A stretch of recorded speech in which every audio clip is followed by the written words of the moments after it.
남편을 일찍 잃고 어렵게 딸을 키우며 살아온 어머니가 있었습니다. 유일한 어머니의 희망이었던 이 아이가 이제는 어엿한 교수가 되었습니다. 어머니의 사랑과 희생을 아는 이 딸은 어머니의 은혜에 보답하고 싶었고, 또 어느 날 이렇게 어머니에게 물었습니다. 엄마, 소원이 있으면 말해보세요. 제가 들어줄게요. 그러자 신앙생활을 열심히 하고 있는 이 어머니는 딸에게 교회 가는 것이 소원이라고 말했습니다. 딸은 기꺼이 어머니와 함께 교회를 갔습니다. 그런데 딸은 교회에 간 첫날 좋지 못한 모습들을 보게 됩니다. 서로 험담하는 여자들, 불의한 청탁을 하는 장로님, 식당에서 서로 먹겠다고 다투는 사람들의 모습을 보게 되었다는 것이죠. 예배를 마치고 집에 돌아온 이 딸은 엄마에게 이렇게 말합니다. 엄마, 나 다음부터 교회에 나가지 않을래.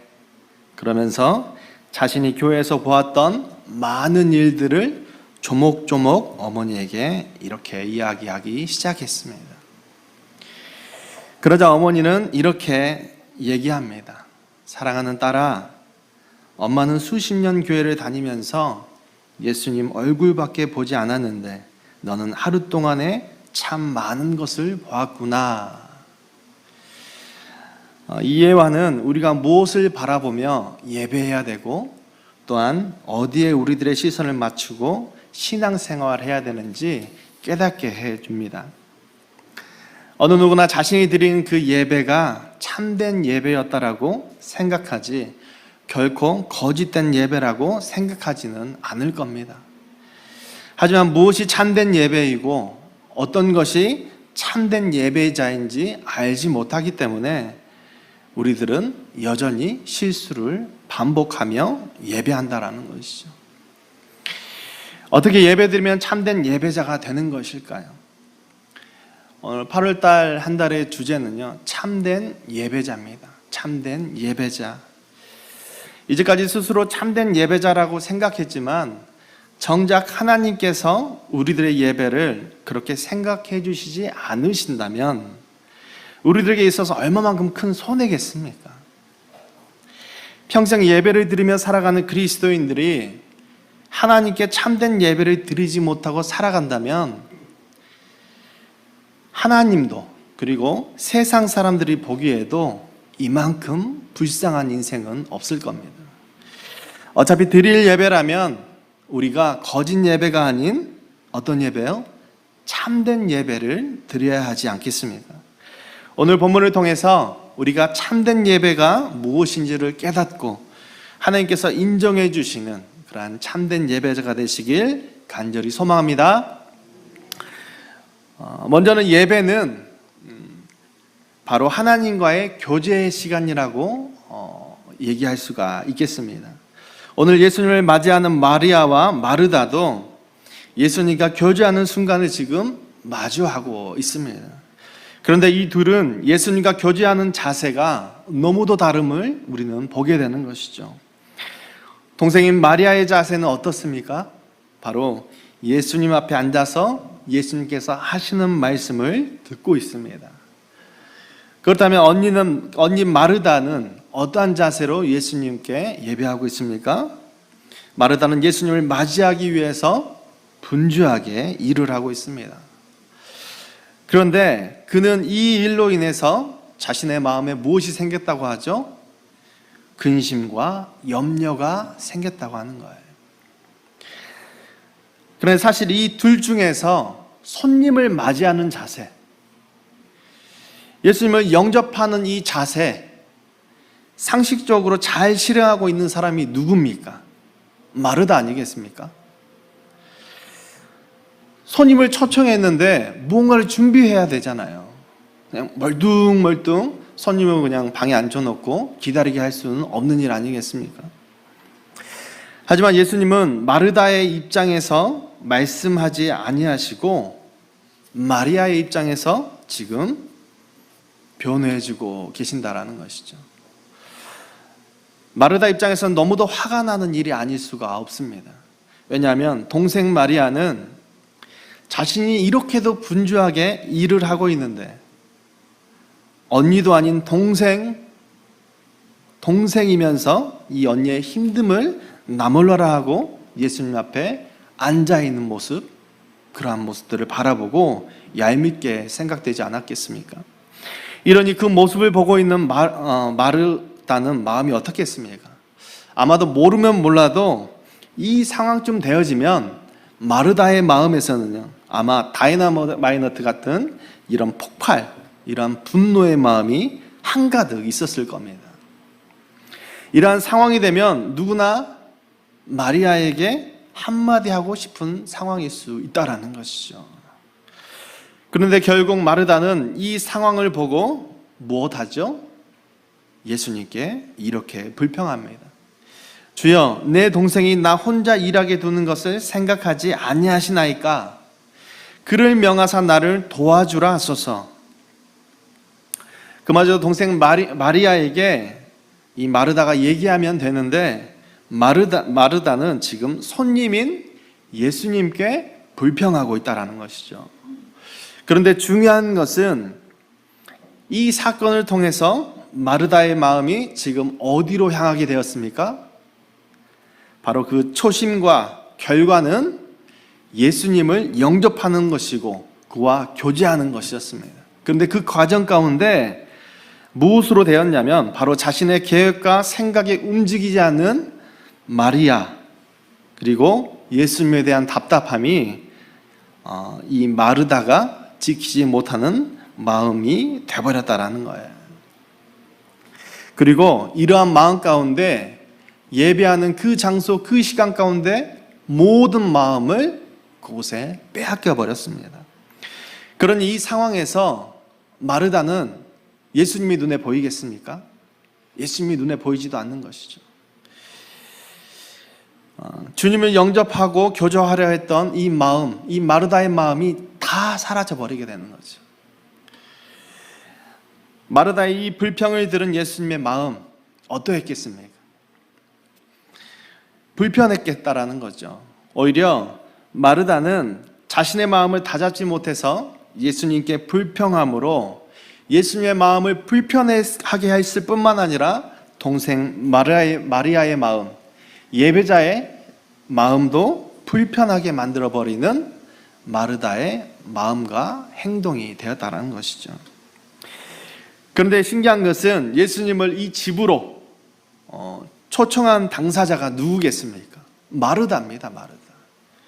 누가복음 10장 38절을 보시면 그들이 길 갈 때 예수께서 한 마을에 들어가심에 마르다라 이름한 여자가 자기 집으로 영접하더라.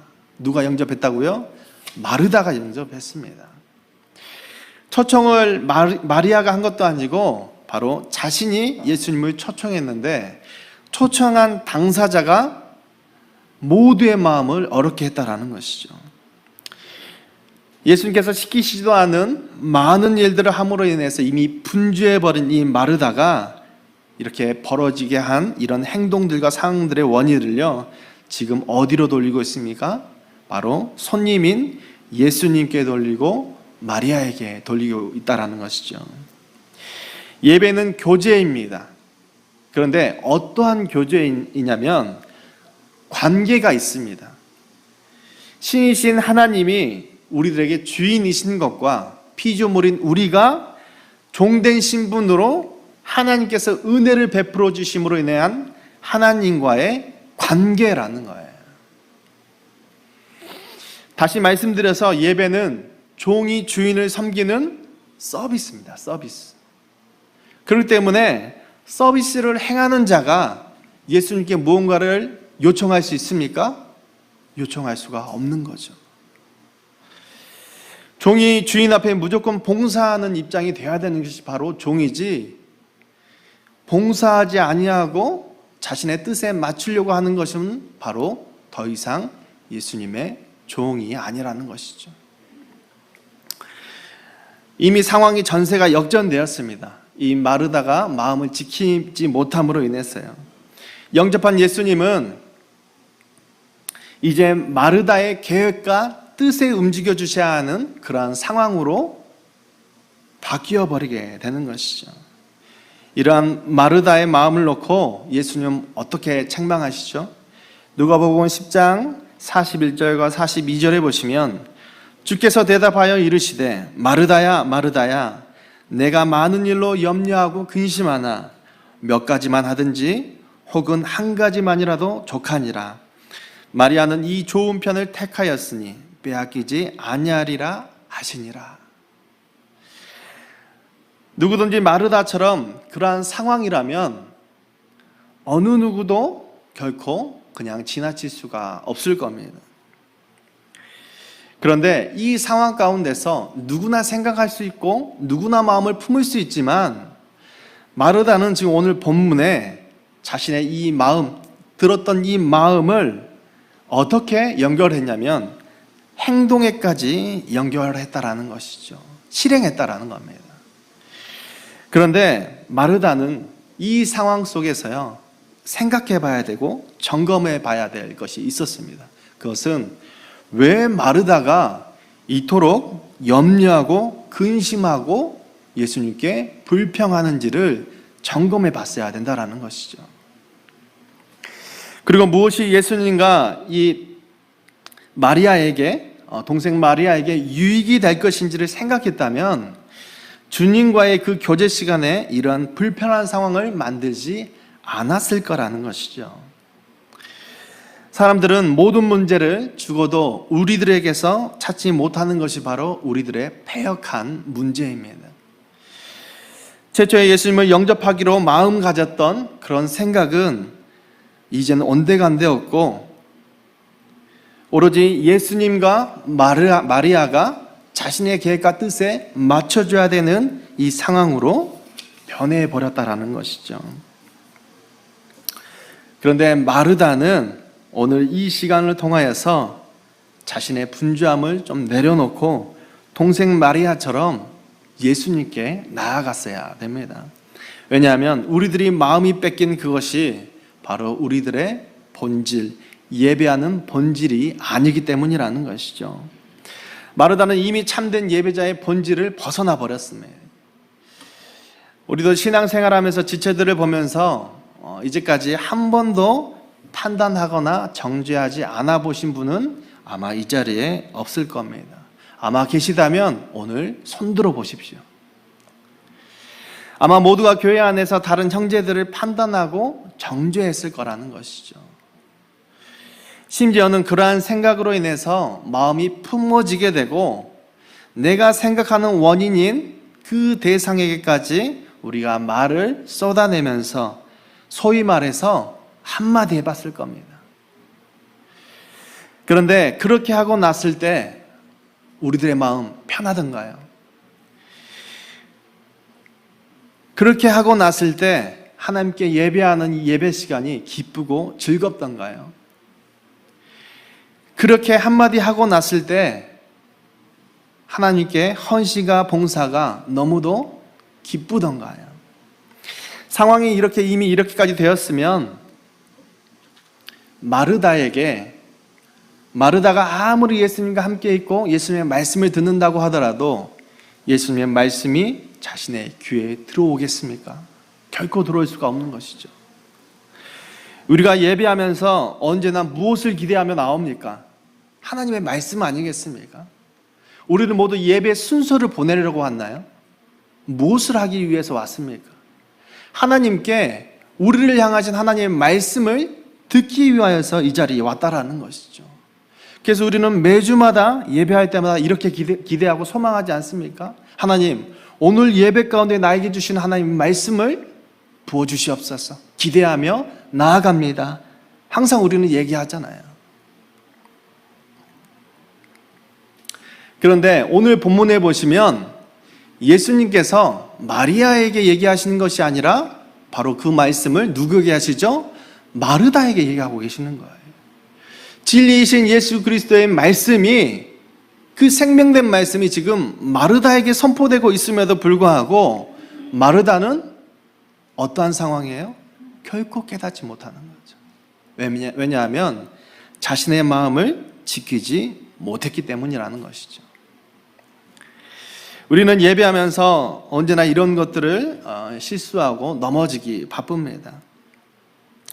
마르다가 드레아의 말씀을 오늘 이렇게 마르다에게 얘기하고 계시는데, 그러나 정작 마르다는 이미 자신의 생각에 그 마음이 품어졌고 원망과 불평이 이미 품어졌습니다. 그리고 그것을 행동으로 옮기게 되었다라는 것이죠. 그러니 예수님께서 아무리 마르다에게 직접적으로 얘기하시는, 소위 말해서 직통계시의 말씀을 들려주시더라도 마르다는 자신의 그 분주함과 불평을 내려놓지 못하고 예수님의 말씀 앞에 순종하지도 못한다라는 것이죠.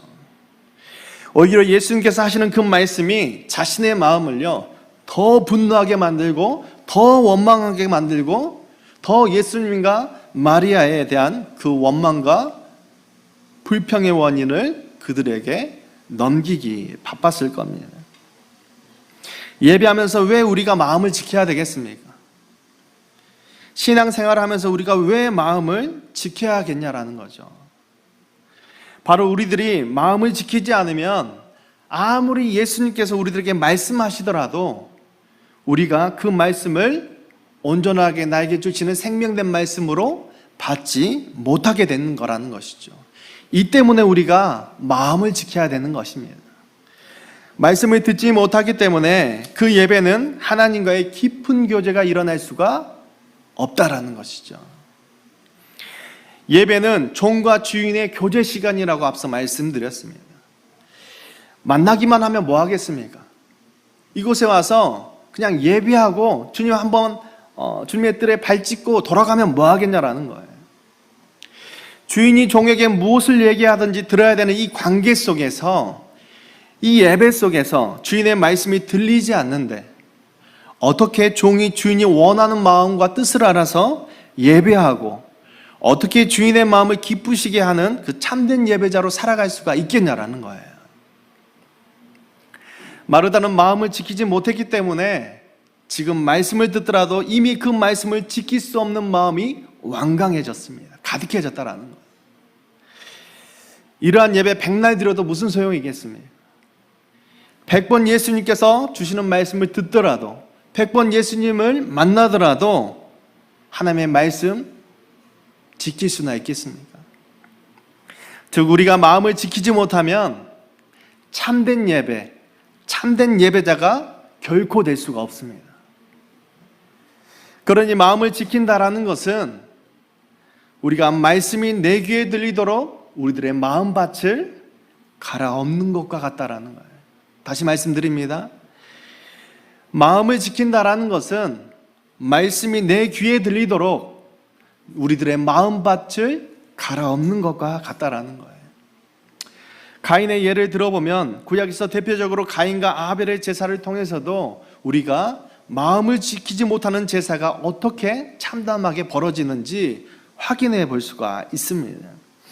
가인과 아벨이 동시에 제사를 드립니다.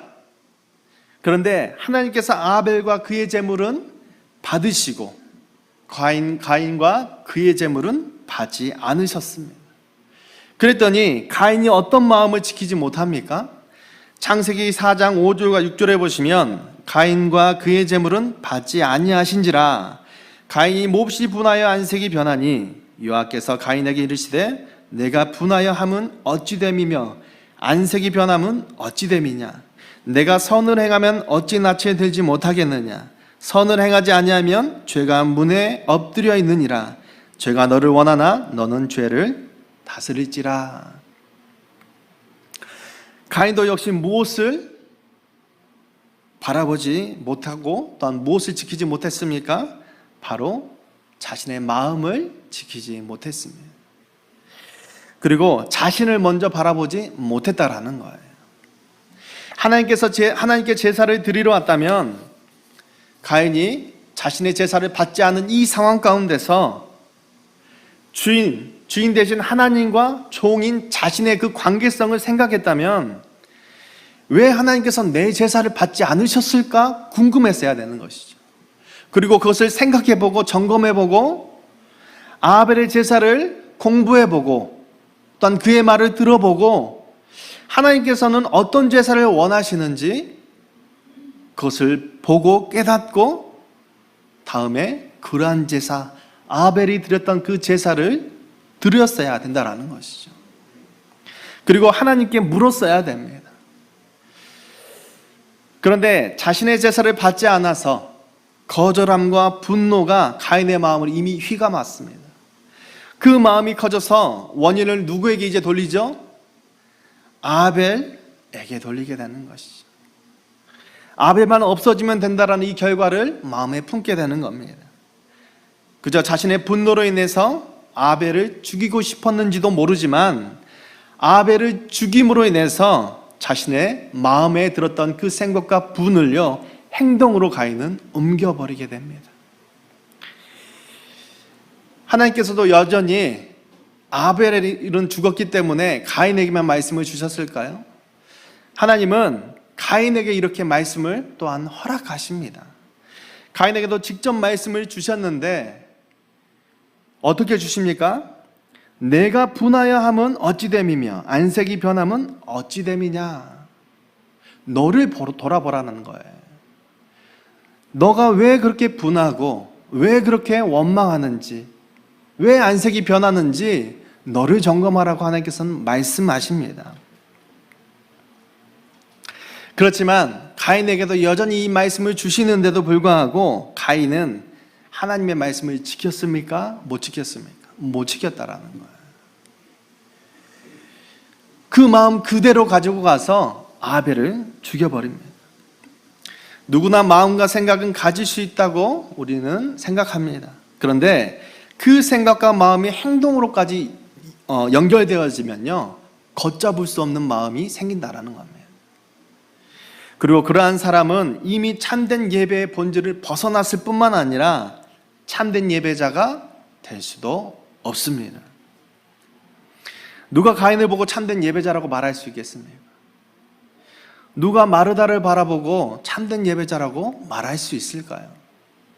이처럼 우리는 너무 쉽게 생각하지만 우리는 늘 이 마음을 지키는 것에 무너지면서 신앙생활할 때가 많습니다. 흔히 우리가 예배를 드리거나 신앙생활을 하면서 본질이 아닌 것에 마음을 빼앗길 때가 얼마나 많습니까? 저도 많습니다. 예배의 순서가 평소와 다르게 흘러가 버리게 될 때 우리는 예배 내내 마음이 어디로 향하죠? 그 예배 순서가 엇갈렸던 그곳에 향하게 되는 것입니다. 예배를 드리고 있는 중에 주변의 공동체, 지체에 예배하는 그 복장에 신경 쓰면서 예배하는 내내 그 성도의 복장을 체크하고 왜 저렇게 입고 왔을까? 왜 저럴까? 여기에 마음을 빼앗겨 버립니다. 또한 예배를 드릴 때 다리를 꼬는 지체들을 바라보면서 저러한 자세로 예배를 드려도 되나? 왜 저렇지? 라고 생각할 겁니다. 또한 핸드폰을 지속적으로 확인하는 지체, 또 예배 시간에 늦게 와서 모든 사람의 시선을 훔치기에 아주 충만할 정도로 가운데 앉은 지체, 예배 시간에 음료수나 커피를 가지고 오는 지체, 또한 슬리퍼를 질질 끌고 오면서 예배드리러 나오는 지체, 이러한 모든 것들 우리는 많이 보지 않습니까? 그런데 삶을 좀 둘째치더라도 우리가 드리는 이 예배 시간에서만 보더라도 우리는 마르다처럼 많은 것을 보게 됩니다. 갑자기 분위기가 좋지 않은 것 같은데 또한 이러한 한번 생각해 보시고 좀 마음을 편하게 할 수 있는 제가 방법, 제안을 한번 드려보겠습니다. 여러분, 이러한 것에 우리들이 예배하는 마음과 생각이 빼앗긴다면요, 제가 방법을 하나 알려드리겠습니다. 그것은요, 가장 먼저 예배 자리에 나오시면 됩니다. 그리고 가장 먼저 앞좌석에 앉으시고 가장 먼저 힘차게 찬양하시고 가장 먼저 힘있게 기도하시고 다른 사람들이 보지 않더라도 열심히 가장 먼저 섬기시면 됩니다. 그리고 가장 앞자리에 앉으면요, 누가 보입니까? 누구만 보겠습니까? 은혜롭게 생긴 설교자, 아마 보이겠죠. 사실 이렇게 우리가 많이 보는 이유가 무엇이겠냐라는 거예요. 예배에 대한 적극성이 없는 사람들이 이토록 많이 봅니다. 예배에 대한 은혜를 받길 원하고 누리길 원하는 사람들이 이러한 본질이 아닌 것에 마음 빼앗기거나 신경 쓰지 않는다라는 거예요. 여러분, 콘서트를 가더라도 맨 뒷자리에 앉았습니까? 콘서트에 가면요, 맨 앞자리를 사수하려고 잘 보이지도 않는데 무조건 앞자리에 가는 거예요. 어떻게든. 요즘 가정교회 카페 우대에서 이렇게 식탁 교제를 하지 않습니까? 들리는 얘기로는 자리를 차지하려고 가방을 던진다는 얘기가 있어요. 지하철도 아닌데. 우리들의 마음이 있는 곳에는 어떻게든 하려고 하는 거예요. 만약 신앙생활에서 우리가 나는 다른 사람보다 교회 일에 대해서 더 많이 보고 생각하신다고 생각하시는 그 성도님들이 계시다면 공동체에 말씀하지 마십시오. 그리고 더 보시는 능력이 있기 때문에 더 보시는 만큼 직접 섬겨주시는 참된 예배자가 되시길 간절히 소망합니다. 어쩌면 마르다는 처음부터 예수님을 대접하기에만 시선이 있었을 수가 있습니다. 즉 형식에만 시선이 집중되었고 있기 때문에 마르다는 본질을 놓쳐버리게 되는 것이죠. 마리아처럼 예수님께 딱 달라붙어 있으면 마르다가 무엇을 하는지 어떤 마음이었는지도 바라보고 신경 쓸 수가 없다라는 겁니다. 그런데 생각해 볼 것은 동생이기 때문에 이 마르다가 동생에게 나무랄 수도 있죠. 동생에게 불평할 수도 있습니다. 그런데 왜 예수님께 불평했을까요? 성경에는 그것이 나와 있지 않습니다. 그런데 아마도 생각해 볼 것은 이 마리아가 예수님의 말씀 앞에, 그 교제 앞에 깊이 빠졌음을 알 수가 있다는 것이죠. 마리아가 예수님께 깊이 빠졌든지 아니면 예수님께서 마리아에게 깊은 교제의 말씀으로 얘기하셨든지, 그러니 마르다가 막 분주하고 마음이 어려워도 그것이 마리아에게는 들리지 않는 거예요. 이러니 마르다가 예수님과 마리아를 바라봤을 때 얼마나 속이 터졌겠습니까? 자신 혼자 바쁜 거예요.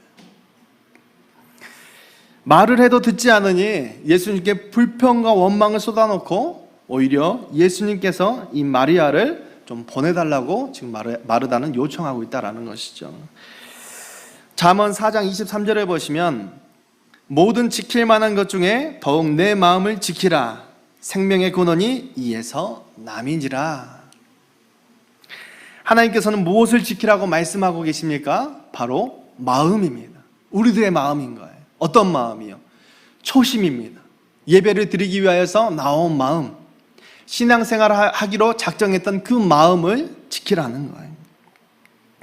예배를 드릴 때 우리는 수많은 여러 가지 생각에 마음을 다 뺏겨버립니다. 우리들이 마음을 지키지 못하기 때문에 참된 예배, 참된 예배자로 서 있지 못한다라는 거예요.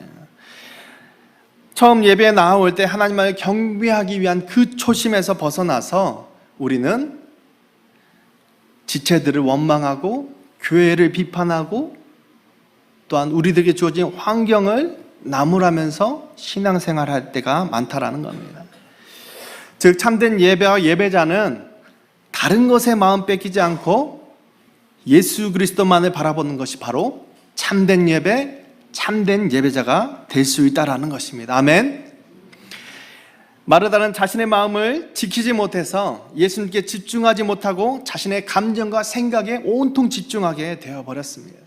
가인도 마찬가지고 무엇의 마음이 빼앗겨 버렸죠? 제사에 대한 집중과 또한 마음이 아니라 아벨의 제사만 받은 것에 대한 원망과 불평의 마음이 그것의 생각이 모두 다 빼앗겨 버렸다라는 거예요.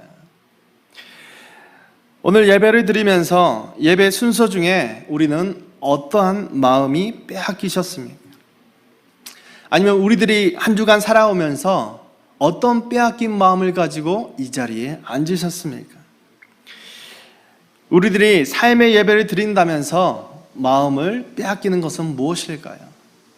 예배를 드리고 나서 많은 집사님들 또한 지체들이 얘기하는 얘기가 있습니다. 교회 안에는 은혜 충만하게 가는데 어디 가서 무너져요?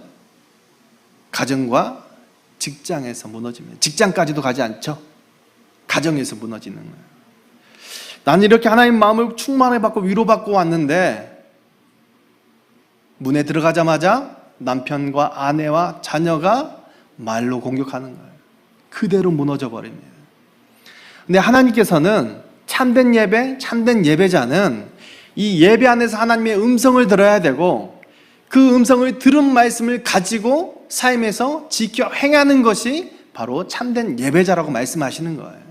그렇기 때문에 우리가 가정에서 마음을 다치고 넘어지더라도 다시 어떻게 무엇해야 돼요? 다시 다잡아야 돼요. 다시 하나님께서 우리들에게 주시는 말씀을 붙여봐야 된다라는 거예요. 그리고 그것에 이겨야 된다라는 겁니다. 무엇으로요? 말씀으로. 말씀을 정리하겠습니다. 찬양팀 나와주시고요. 참된 예배자와 참된 예배는 다른 어떤 것에 마음이 빼앗기지 않고 온통 예수 그리스도만을 바라보는 겁니다. 우리가 예배드리며 나아갈 때 마음에 무엇인가를 빼앗긴다면 우리 나무시자교회 공동체는요, 오늘 이렇게 좀 지켰으면 좋겠습니다. 첫 번째로는 나의 생각과 들었던 마음의 감정을 그대로 쏟아놓지 맙시다. 그리고 먼저 내 마음, 이 마음이 어떤 동기에서 이루어졌는지를 점검해 봅시다. 또한 두 번째로는 더 이상 우리들의 마음이 빼앗기지 않도록 주님과 더 깊이 교제할 수 있는 방법을 찾아봅시다. 마지막 세 번째로는 많은 것을 보았다면 다른 누군가에게 얘기하는 것이 아니라 내가 그것을 온전히 섬기는 것으로 순종합시다. 아멘. 마리아는 자신의 마음을 지킬 수 있는 예수님만을 바라보기로 하면서 오늘 제목처럼 이렇게 예수님께서는 말씀하십니다. 이 좋은 편을 택하였으니, 이 좋은 편을 택하였으니. 우리들의 삶에 참된 예배, 참된 예배자는 어렵지 않습니다. 하나님의 엄청난 지키기 어려운 말씀 우리가 지키는 게 아닌 거예요. 우리가 선교사로 간다고요? 또한 무엇을 하나님 위해서 무언가를 사업을 한다고요? 아니에요. 예배 드리는 그 예배의 마음을 빼앗기지 마십시오. 다른 어떤 곳에도 결코 빼앗기지 말아야 됩니다. 그래야 예수님께 우리의 시선이 집중되어지고 또한 함께 예배하는 공동체도 예수님의 말씀을 들을 수가 있다는 거예요. 사랑하는 성도 여러분, 우리 본질하는 거에 마음 빼앗기지 맙시다. 우리가 본질하는 것에 결코 마음 두지 맙시다. 하나님께서 우리들을 부르신 이유는 그러한 마음을 빼앗기면서 신앙생활하고 부르신 게 아니라는 사실인 겁니다.